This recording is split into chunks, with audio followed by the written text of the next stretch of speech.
एक बार नारद जी यह कथा जहां से शुरू होती है वहां पे पहुंच गए।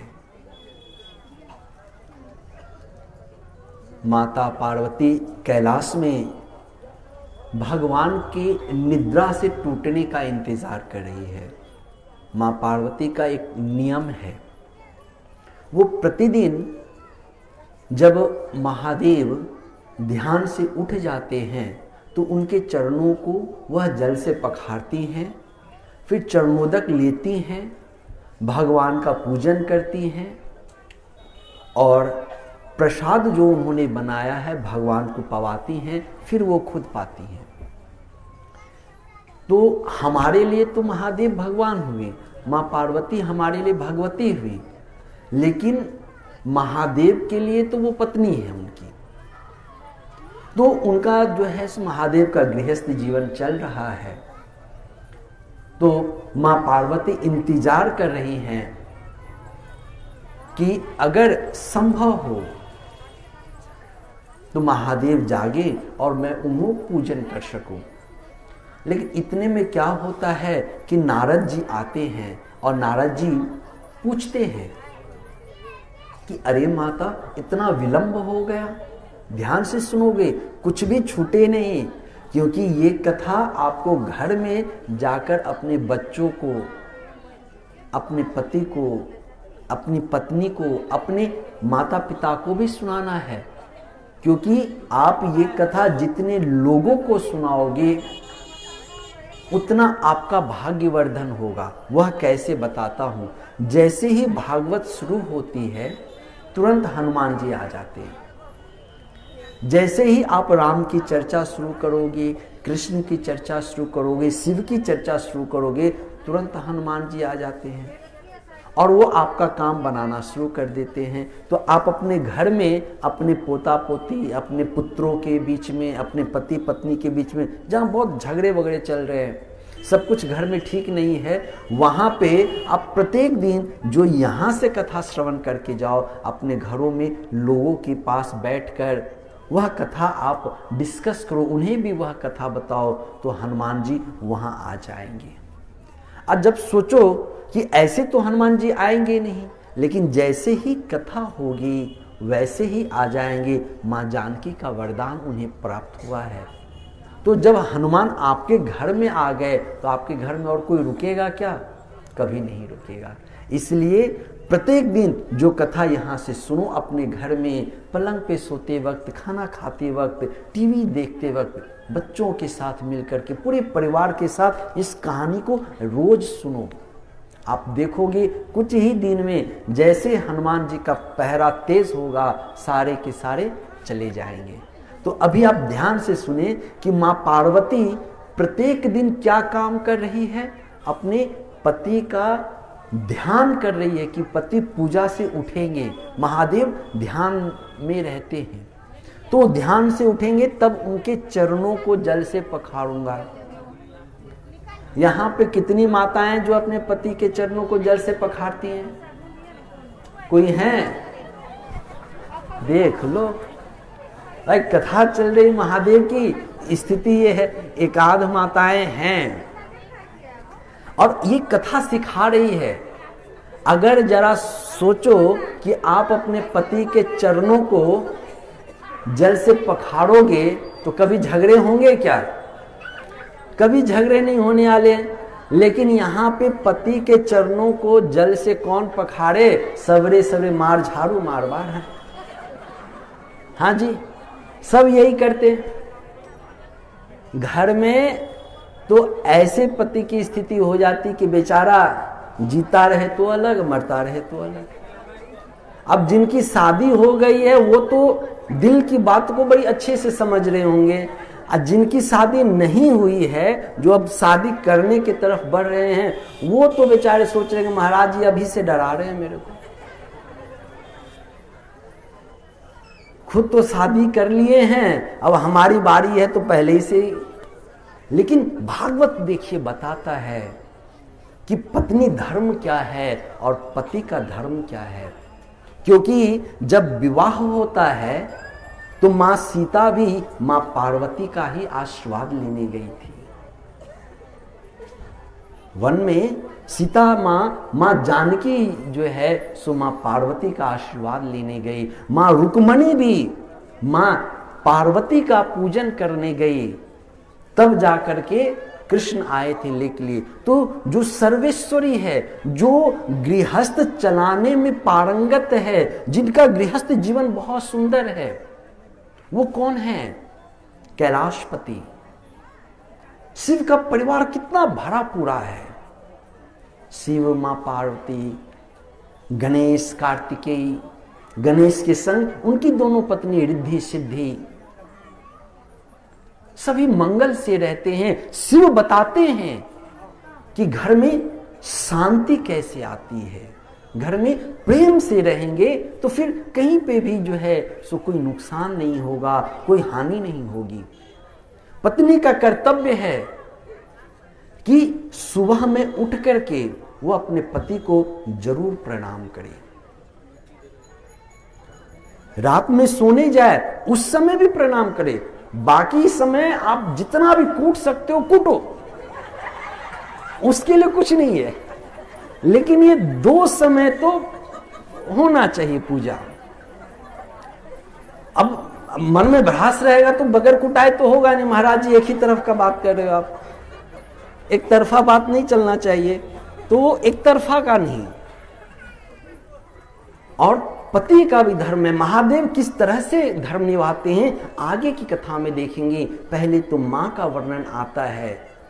पति पत्नी में प्रेम सिर्फ विश्वास से आता है, एक दूसरे को देना है। हमें पता है गलतियां किसमें नहीं है। किसी की पत्नी बहुत तेज होगी, किसी की पत्नी कम तेज होगी, किसी का पति बहुत तेज होगा, किसी का पति कम तेज होगा, लेकिन है तो अपना, वो पराया तो नहीं है। जब अपना है तो अपने में थोड़ा बहुत कमोवेश सब बर्दाश्त करके काम चलता है। मां पार्वती भी प्रतिदिन की भांति आज भी बैठी हुई है। इतने में नारद जी आते हैं, और नारद जी आए, देखे कि कैलाश में बहुत शांति है, सब अपने अपने कार्य में लगे हुए हैं। नंदी अपना काम कर रहे हैं, गणेश अपने कार्य में है, मां पार्वती जो है सो फूल लेकर खड़ी है, गंगा जल लेके खड़ी है कि अब प्रभु जगे और उनके चरणों पे डालूं। तो नारद जी को जो है सो शांति पसंद नहीं आता। देख रहे हैं कि यहाँ पे तो सब ठीक ठाक लग रहा है, तो कुछ गड़बड़ करे, मियाँ बीबी में झगड़ा लगाते हैं। तो नारद जी के लिए है कि वो आते हैं, झगड़ा लगाते हैं, लेकिन सत्य ये है कि जब भाग्य बदलने वाला होता है, जब भाग्योदय होता है, जीवन में मंगल होता है, तो भगवान किसी नारद को हमारे जीवन में भेजते हैं, जो हमारे माया को तोड़ करके हमें भगवान से मिलाते हैं। अभी प्रभु की लीला चल रही है, महादेव ध्यान में है, नारद जी आ गए, मां पार्वती को पूछते हैं, अरे मैया कितना समय हो गया, आप भोजन नहीं करोगे क्या? नारद अभी तो वो जागे भी नहीं है, उनका ध्यान टूटे तो मैं उनका पूजन करूं, चरण का जल पी लूं, फिर तो मैं भोजन कर लूंगी। लेकिन महादेव ध्यान में लगते हैं, तो ऐसा नहीं कि हम लोग जो है सो जय हनुमान ज्ञान गुण सागर सबरे में पूजा करते, कैसे करते, बहुत तेजी करते, जय हनुमान ज्ञान गुण सागर करते, 2 मिनट में हनुमान चालीसा खत्म कर देते। लेकिन महादेव का तो ऐसा नहीं है, वो ध्यान में बैठ गए तो 1 वर्ष तक ध्यान में ही है, 10-10 वर्ष तक ध्यान में है। अब सोचो 10 वर्ष तक माता प्लेट लेके बैठी हुई है, वो उठ नहीं रही है, उनके लिए बस एक पल है। उतने दिनों में महादेव जागेंगे।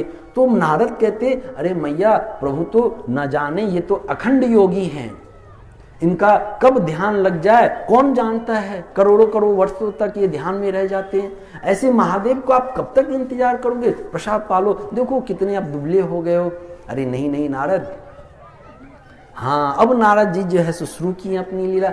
हाँ मैया मैं समझ रहा हूं, यही तो प्रेम है, आप तो प्रभु से प्रेम करते हो इसलिए भोजन नहीं कर रहे हो, अभी पा नहीं रहे हो।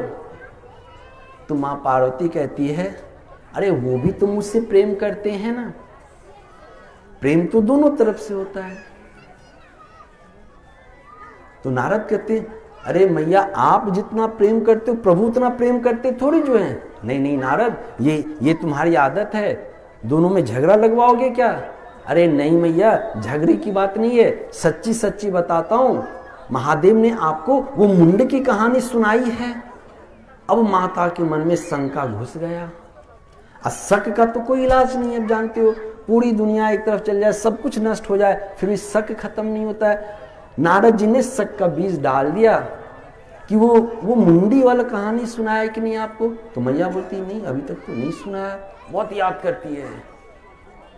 तो सुनाया तो नहीं है। अभी नारद को क्या बोले, हाँ बोलते तो फंसती हूँ, ना बोलूं तो फंसती हूँ। बेचारे चुपचाप रही, उदास हो गई। जैसी माता उदास हुई, नारद बोले कि अपना काम हो गया, अब चलो, अब तो महाभारत हो जाएगा यहाँ पे। और नारद जी चले गए, नारायण नारायण किए चले गए। जैसे ही नारद गए, प्रभु का ध्यान टूटा।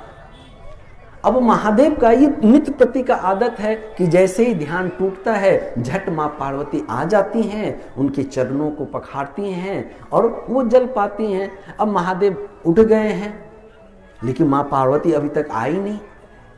अब 1 मिनट बीता, थोड़ा समय और बीता, तो उनको लगा कि हो सकता है झपकी लग गई हो, वो जो है सो आराम कर रही हो, ध्यान में नहीं हो, तो आवाज लगाते हैं ताकि सुन ले, और सुने तो झट आ जाएगी।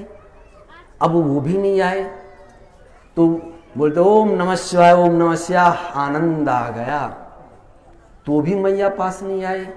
तब इनके दिमाग में आया कि कुछ तो गड़बड़ है। जो आंख खुलते ही चरण के पास आके चरणोदक लेती थी, आज मैं जाग गया हूँ, अट्ठास भी कर रहा हूँ, लेकिन वो आ नहीं रही है, तो गड़बड़ है। यहाँ पे भगवान बताते हैं, स्वयं उठ गए सिंहासन पर से, माँ पार्वती के पास गया। ये बताता है कि जब परिवार में क्लेश हो, पत्नी के मन में कोई शंका हो, क्रोध हो, सब ठीक नहीं चल रहा हो, तो हमें बातें करनी चाहिए, आपस में विचार करने चाहिए, पति को अपना धर्म निभाना चाहिए। महादेव उठ के गए माँ पार्वती से और पूछा, क्या हुआ, मन ठीक है ना, स्वस्थ तो, मंगल तो है ना, आप आए नहीं, मुझे तो चिंता हो गई। तो माँ पार्वती पहले तो कुछ भी नहीं बोली, मुंह फुला के बैठी हुई थी, फिर बोली नहीं नहीं, हमें तो आपसे कुछ भी बातें नहीं करनी। तो महादेव बोले, क्यों नहीं बातें करनी, आप हमसे सारी बातें छिपाते हैं, हमारा यहाँ पे एक तरफा प्यार है, मैं तो अपना प्रेम समर्पण सब आपके चरणों में निवेदित करती हूँ, मगर आपका ऐसा कुछ नहीं है। तो क्यों? तो वो मुंड वाली कहानी आपने कहाँ मेरे से सुनाई? जैसे ही ये प्रभु ने सुना कि वो मुंड वाली कहानी कहाँ सुनाई, तो महादेव पूछते हैं, नारद आया था क्या? तो हाँ प्रभु जी, नारद जी आए थे। जब ही मैं सोचूं कि आज कैलाश की स्थिति बिगड़ी हुई कैसी है,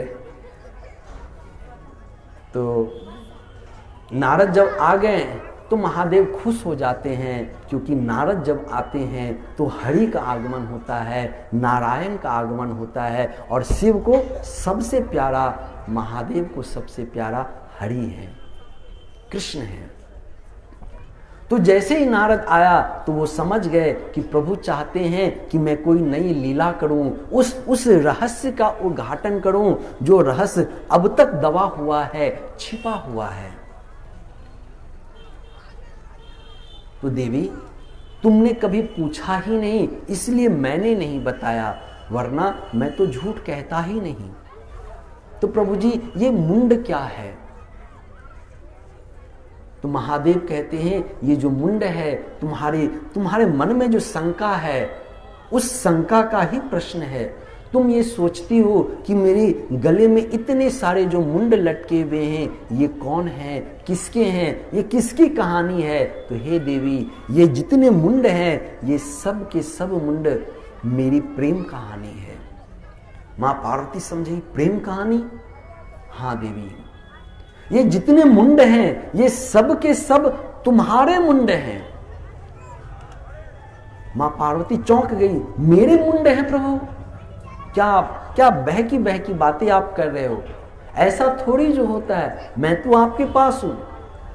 तो अरे नहीं देवी, तुमने जितने बार अपने शरीर को त्यागा, हर समय मैं तुम्हारे शरीर का ये मुंड अपने प्रेम के कारण हमेशा अपने पास रखता हूं और मैं उसी का माला बना करके बैठा रहता हूं। तो मां पार्वती अचंभित है। वो पूछती है, प्रभु इतने सारे मुंड और आपके मुंड कहां हैं? तो महादेव कहते हैं, मैंने आज तक कभी शरीर नहीं त्यागा देवी। ऐसा कैसे हो सकता है प्रभु? मैंने इतनी बार शरीर त्यागा और आपने एक बार भी नहीं त्यागा। तो हां प्रभु देवी, मैं हमेशा अमर कथा का चिंतन करता रहता हूं। ध्यान से समझना, मैं हमेशा अमर कथा का चिंतन करता रहता हूं और उसी अमर कथा का चिंतन में, उसी अमर कथा का श्रवण करने में, उसी अमर कथा को भजने में मेरा समय बीत जाता है। और चूंकि यह अमर कथा है इसलिए मैं कभी भी नहीं मरा हूं। लेकिन आप हर युग में, हर मनवंतर में अपने शरीर का त्याग किए हैं। तो मां प्रभु के प्रति बहुत ही प्रेम भरी नजर से झुकती हैं। माता की आंखों में अश्रु आ जाता है और स्नेह भरी आंखों से महादेव की ओर देखते हुए कहती हैं, हे प्रभु, वह कौन सी अमर कथा है जिसका श्रवण करके आप अब तक शरीर को नहीं त्यागे हो? अगर आप मुझसे प्रेम करते हैं तो वह कथा हमें भी सुनाएं। हम भी जानना चाहते हैं कि ऐसी कौन सी विलक्षण चीज है जिसको जानने के बाद इस शरीर का अंत नहीं होता। प्रभु कहते हैं कि हे देवी, तुमने इतना सुंदर प्रश्न किया, मन को खुश कर दिया। चलो, ये अमर कथा है, इसलिए इस अमर कथा को हम वहां कहेंगे जहां इसे कोई सुने नहीं।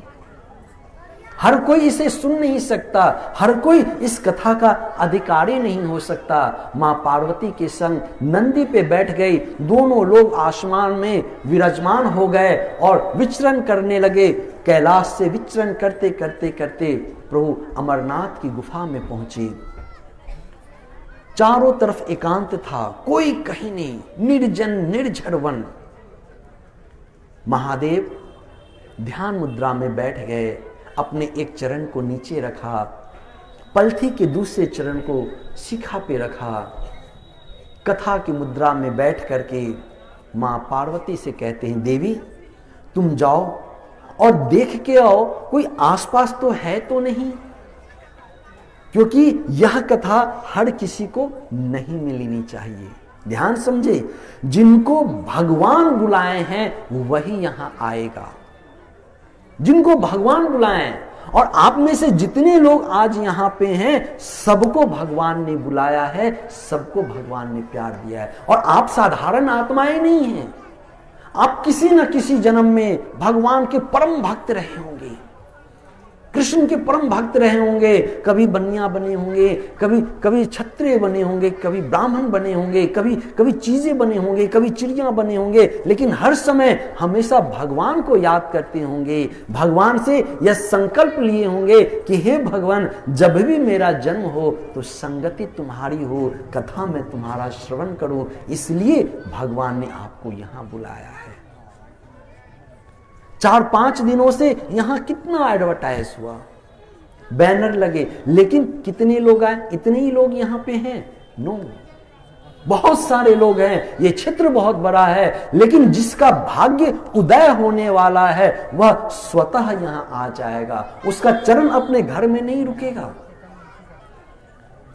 उसी के कानों में भागवत जाएगा।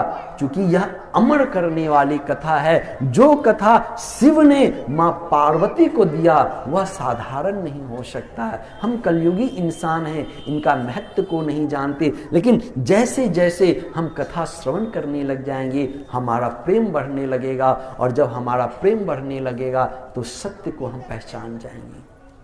मां पार्वती को शिव कहते हैं, देवी आप बाहर जाकर देखें कहीं कोई है तो नहीं, कोई छुपकर तो कथा नहीं सुन रहा है। छुपकर कथा सुनना का मतलब आपका घर आसपास में है, 2-4-5 किलोमीटर में है, आप यहां आ सकते हो, लेकिन आप आ नहीं रहे हो। बहाना है, बच्चे को पढ़ाना है, खाना बनाना है, शरीर बीमार पड़ गया। आप बीमार हमेशा से थे और हमेशा रहोगे भी, लेकिन 7 दिन अगर कथा पंडाल में आकर कथा श्रवण कर लोगे तो शरीर बीमार नहीं रहेगा, मन खुश हो जाएगा, और जब मन खुश होगा तो तन भी खुश हो जाएगा। इसलिए भगवान कहते हैं कथा को छुपकर सुनने से अच्छा है कथा के पास आकर सुने, क्योंकि उस समय भगवान आपके बगल में बैठे हैं और स्वयं भागवत भगवान आप पे नजर फेरेंगे। मां पार्वती को कहा, जा गौरी देख क्या कहीं कोई है तो नहीं जो इस कथा को छुपकर सुन ले, किसी ऐसे को प्राप्त ना हो जाए जो खत्म ना हो। भगवान ने मोहिनी रूप में अमृत को बांटना चाहा और राक्षस घुस गए, तब राहु केतु का जन्म हुआ, जो आज तक हम लोग को परेशान कर रहा है। सूर्य और चंद्र ग्रहण लगता है, तो एक राक्षस अमर होने से इतना फेरबदल हो गया नवग्रह में, हमारे जीवन में, तो फिर दूसरा कोई राहु केतु ना पैदा हो। इसलिए मां पार्वती गई, सब कुछ देख लिया, कुछ भी नहीं था। मां आ गई, बैठ गई, भगवान के हाथ जोड़कर कथा श्रवण करने की विनती की, और महादेव ने कथा कहानी शुरू की। प्रथम अध्याय हुआ, द्वितीय अध्याय हुआ, तृतीय स्कंद, चतुर्थ स्कंद, इस तरह से 10 स्कंद हो गए। 12वां स्कंद हुआ और भगवान ने राम राम कह के जब अपना आसन तोड़ा तो मां पार्वती अचानक से उठी। अब बोलती कि प्रभु कथा समाप्त हो गई, कथा विश्राम हो गई। तो हाँ देवी, तो प्रभु मुझसे एक भूल हो गई। कैसी भूल हो गई? तो प्रभु जब 10वां स्कंद आया और कृष्ण का जन्म हुआ, मेरी आंख लग गई। जरा सोचो, ये मां पार्वती की कहानी है, वो पार्वती जिसको हम लोग जगत जननी कहते हैं, जिसे मां भगवती कहते हैं, मां दुर्गा, मां काली कहते हैं, महाकाली कहते हैं, उस देवी की यह हालत है कि वो पूर्ण भागवत श्रवण नहीं कर पाई, तो हम जैसे पापी और कामी लोग क्या श्रवण कर पाएंगे? पूर्ण कथा नहीं श्रवण कर पाते। जब भाग्योदय होता है तो ही पूर्ण कथा हमें प्राप्त होता है। मां पार्वती को नींद आ गया, शिव तो परेशान हो गए, ये कैसे हो गया? देवी इतनी बड़ी भूल कैसी हो गई? आप में से भी कोई कथा में आते होंगे तो बैठे बैठे नींद आ जाएगा। नींद कौन है? पाप है, जो कथा हमें सुनने नहीं देता। अगल बगल में कोई ना चिन्नी चिन्नी चिन्नी करता रहेगा, वो कौन है? वो पाप है जो आपके अंदर नहीं जाने दे रहा है। मां पार्वती की ये जवाब सुनकर शिव परेशान हो गए, क्रोधित हो गए। बोले देवी, तुम तो कहती हो कि आसपास कोई नहीं है, लेकिन जब पूरी कथा हुई तो 10वें स्कंद तक तुम हुंकार, हुंकार कहते हैं ना, कोई कहानी कहता रहता तो सामने से लोग हुंकार करता, हाँ हाँ मैंने सुना, तो महादेव कहते हैं जब 10वें स्कंद में आकर तुम्हें नींद आ गया तो 11वां और 12वां स्कंद में कौन हुंकार बह रहा था? वो कौन था जो हुंकार बन करके पूरी कथा का श्रवण कर लिया? शिव त्रिकालदर्शी हैं, तुरंत ध्यान में गए और देखते क्या है कि जहां पे शिव कथा कह रहे हैं उससे थोड़ी ही दूर एक तोता का बच्चा बैठा हुआ है। वह कथा का श्रवण कर रहा था, वह सुख कथा का श्रवण कर रहा था और हुंकार वही भर रहा था। महादेव क्रोधित हो गए, त्रिशूल ले लिए, मां पार्वती से कहा, देवी तुम मुझसे झूठ कही, तुम कह रही थी कि कोई भी आसपास में नहीं है, तो यह सुख का बच्चा कहां से आ गया? तो मां पार्वती हाथ जोड़कर कहती है, प्रभु जी जब मैं देखने के लिए गई तो मैंने देखा एक टूटा हुआ घोंसला था और उसमें एक सड़ा हुआ अंडा था जो अंडों से अलग था, वो सड़ चुका था प्रभु जी, उसमें प्राण नहीं थे, निष्प्राण थे, वो सड़े हुए अंडे थे। लेकिन ये भागवत का प्रभाव है कि वह निष्प्राण सड़ा हुआ अंडा में जीवन आ गया, अमृत आ गया और वह सुक जो है सो उस कथा का श्रवण कर लिया। भगवान कहते हैं, देखो पार्वती, मैंने तुझे कहा था ना कि मैं सदा निरंतर इस कथा का श्रवण करता रहता हूं, जिसके कारण मैं सदा युवा हूं, मेरा आज तक कभी शरीर का पतन नहीं हुआ। यह सुख भी उसका उदाहरण है, लेकिन इस सुख को इसकी गलती की सजा मिलेगी, क्योंकि यह छुपकर कथा सुन रहा है। जहां तक आवाज जा रही है वहां तक तो सभी को कथा में आना चाहिए, क्योंकि यह कथा आपके जीवन को बदलेगा। यह कथा आपके लिए है, आपका कल्याण होगा, आपका मंगल होगा। आपको यहां कुछ नहीं देना है, सिर्फ भगवान को लेके जाना है, प्रेम लेके जाना है। शिव कहते हैं कि इस सुख ने गलती करी है, छुप कर कथा श्रवण किया है, इसलिए इसे सजा मिलनी चाहिए। भगवान त्रिशूल लेते हैं और उस सुख के पीछे दौड़ते हैं। सुख आगे आगे भागता जा रहा है, भगवान त्रिशूल लेकर के उसके पीछे पीछे भागते जा रहे हैं। भागते भागते व्यास जी की घर पे पहुंचे। व्यास जी का आश्रम है और व्यास जी के आश्रम में व्यास जी की पत्नी भोजन करके वह बैठी हुई थी। इतने में सुख वहां पहुंचते हैं और जैसे ही उन्हें हल्का सा नींद आया तो जीवा के ऐसे जैसे ही मुंह को उन्होंने खोला, वह सुख उनके मुख के अंदर प्रवेश कर गया और उनके गर्भ में जाकर बैठ गया। महादेव आए और चारों तरफ ढूंढने लग गए, कहां गया वह सुख, कहां गया सुख। जैसे ही वेद व्यास ने देखा कि महादेव उनके घर में आए हैं, तुरंत दौड़ गए और प्रभु के चरणों को पढ़ के, हे प्रभु, मेरी तो कल्याण हो गया, मेरा भाग्य हो गया कि महादेव आज मेरे घर पे आए हैं। तो महादेव कहते हैं, नहीं व्यास, आज मैं तुझसे मिलने नहीं आया हूं, तुझे दर्शन देने नहीं आया हूं, मैं तो उस सुख के पीछे पीछे आया हूं जिसने गलती से कथा का श्रवण किया है। आज उसे सजा देने की बारी है, मैं उसे सजा देने आया हूं। व्यास जी हाथ जोड़कर कहते हैं, प्रभु आप तो सर्वज्ञ हैं, बिना हरि के इच्छा के कुछ होता है क्या? बिना हरि इच्छा से कुछ नहीं हो सकता।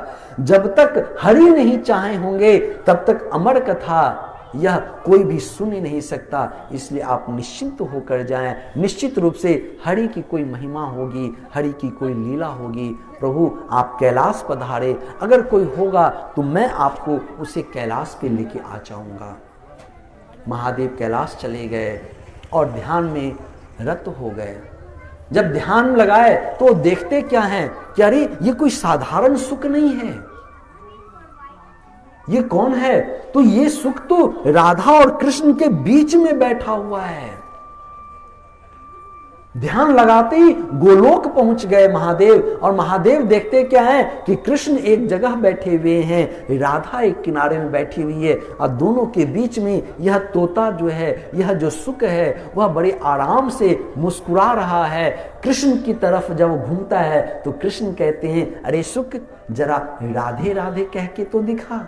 तो वह तोता राधे राधे कहता है। उसके बाद यह तोता राधे की तरफ घूमता है तो राधा कहती है, अरे सुख, तू कृष्ण कृष्ण कह के दिखा। तो वह सुख जो है सो कृष्ण कृष्ण कहता है, और इस तरह से वहां बड़ा ही आनंद चल रहा था।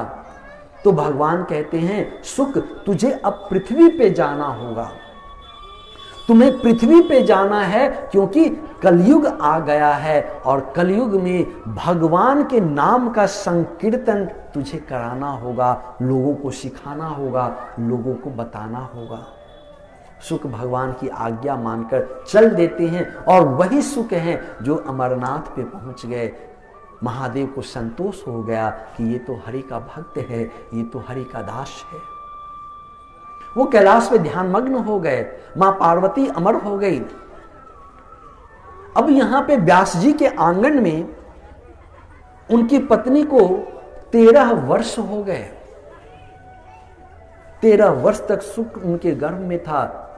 तो व्यास जी उस सुख से कहते हैं कि हे जीवात्मा, हे सुख, अब तुम प्रकट हो जाओ, तुम्हारी मां पिछले 13 वर्षों से दुख पा रही है, तुम आ जाओ। तो गर्भ में बैठा हुआ यह जीव क्या कहता है, जरा ध्यान से सुने। हम तो मानव हैं, उसके बाद भी इतनी कथा श्रवण किए, गुरुओं का सत्संग प्राप्त हुआ, फिर भी ये भ्रम नहीं गया कि भगवान छोड़कर हमारा इस दुनिया में कोई नहीं है। वह सुख जो गर्भ में है बहुत छोटा सा है। वह क्या कहता है, पिताजी मैं तब तक बाहर नहीं आऊंगा जब तक हरि की माया मुझे नहीं छूती। मैं जैसे ही बाहर आऊंगा हरि की माया मुझे पकड़ लेगी, और जैसे ही हरि की माया मुझे पकड़ेगी तब मुझे अपनापन लगने लगेगा दुनिया में। मैं हर एक वस्तु से प्रेम करने लगूंगा, घर को अपना घर कहने लगूंगा, माता पिता को अपना माता पिता कहूंगा, दोस्तों को अपना दोस्त कहूंगा, जमीन जायदाद घर द्वार खाना पीना स्त्री पत्नी सब में मेरा ध्यान लग जाएगा और मेरा ध्यान प्रभु से छूट जाएगा। ये तो प्रभु की माया है। आज जो पत्नी है कल हो सकती है कि हमारी कोई और भी रिश्ते में निकल जाए, हम तो जानते ही नहीं। ऐसी बहुत सारी कथाएं हैं। तो इसलिए अगर हरि कहेंगे कि मेरी माया उसे परेशान न करेगी तभी मैं बाहर आऊंगा। व्यास जी कहते हैं, अरे पुत्र तुम बाहर तो आओ, तुम जब बाहर आ जाओगे तब हरि से हम मिल लेंगे। तो कहते हैं बिल्कुल भी नहीं। हरि की माया तो इतनी प्रबल है कि ब्रह्मा को भी मोहित कर दिया। ब्रह्मा भी भगवान को पहचान नहीं सके। तो मैं तो तब तक नहीं आऊंगा जब तक कि भगवान स्वयं आकर यह वचन ना दे। जब तक भगवान आकर वचन नहीं देंगे तब तक मैं बाहर नहीं आऊंगा। और जैसे ही ये बात हुई तो आकाशवाणी हुई, दिव्य आकाशवाणी हुई, और उस आकाशवाणी में हुई कि सुख मैं तुझे वचन देता हूं कि मेरी माया तुझे परेशान नहीं करेगी, तू माया मुक्त होगा। जैसे ही ये आकाशवाणी हुई सुख जो है सो खुश हो गए और तुरंत एक दिव्य रूप में प्रकट हो गए। जैसे ही सुख प्रकट हुए तो प्रकट होते ही वो नंग धरंग है, उनके शरीर पे कपड़ा का एक चिन्ह नहीं, एक छोटा सा कपड़ा भी नहीं है, एक विष्ठा भी नहीं है कमर पे। प्रकट हुए और तुरंत घर छोड़कर जाने लग गए। जब जाने लग गए तो व्यास जी जाते, अरे पुत्र कहां जा रहे हो? मैं तो तुम्हारा पिता हूं, 13 वर्षों तक मैं तुम्हारा इंतजार किया कि मेरे पुत्र आएंगे और मैं उसे प्यार करूंगा, और तुम अपनी मां से भी नहीं मिले, जा रहे हो। तो वह सुख कहता है कि परम पिता परमेश्वर छोड़कर मेरा कोई नहीं है, और सुख अपने घर से निकल गए। पिता पीछे पीछे दौड़ते रह गए, लेकिन सुख को हरि चाहिए था, भगवान चाहिए था, और उसी सुख के कारण आज हमें श्रीमद् भागवत कथा मिला। क्योंकि सुखदेव जी ही जो हैं, जो सबसे पहले राजा परीक्षित को जब श्राप मिला तो श्राप से मुक्ति के लिए 7 दिनों का कथा श्रवण करवाया। मेरे दोस्त, आज सुखदेव जी के कारण हमें यह अमृत मिल रहा है, और जो शिव ने वह अमृत कथा मां पार्वती को सुनाई, वह कथा और कुछ नहीं, यही श्रीमद् भागवत कथा है। यही श्रीमद् भागवत कथा। आज आपका भाग्य अनंत हो रहा है क्योंकि आप लोग भी अमर कथा का श्रवण कर रहे हो। तो आओ चलो भक्ति में थोड़ा सा जो है सो हम लोग ध्यान को लगाएं, एक भजन श्रवण करके प्रभु को मनाएं। जितना डूब सकते हो डूब जाओ, अपने बच्चे को लेके आओ, परिवार का एक भी सदस्य घर में ना रहे, ऐसा करो। आप देखोगे आपके घर में सिर्फ सुख और शांति होगी। यहाँ आप तो सीख जाओगे, लेकिन आपका बच्चा छूट जाएगा, आपका पति छूट जाएगा, वह नहीं सीख पाएगा और फिर बैलेंस नहीं हो पाएगा। जब बाइक की ग्रीसिंग होती है तो पूरी ग्रीसिंग होनी चाहिए, पूरी बाइक की ग्रीसिंग होती है, तब बाइक अच्छा चलता है। ऐसा नहीं कि अगले चक्का का ग्रीसिंग कर दिए और पिछला चक्का छोड़ दिए, गाड़ी चलेगी ही नहीं। तो पूरे परिवार मिलकर के आप कथा में आओ और भजन करो, और भजन में खूब नाचो गाओ झूमो। इतना नाचो, इतना झूमो कि कन्हैया को आपसे प्यार हो जाए, और कन्हैया को आपसे प्यार हुआ, आपका कल्याण हो गया। आइए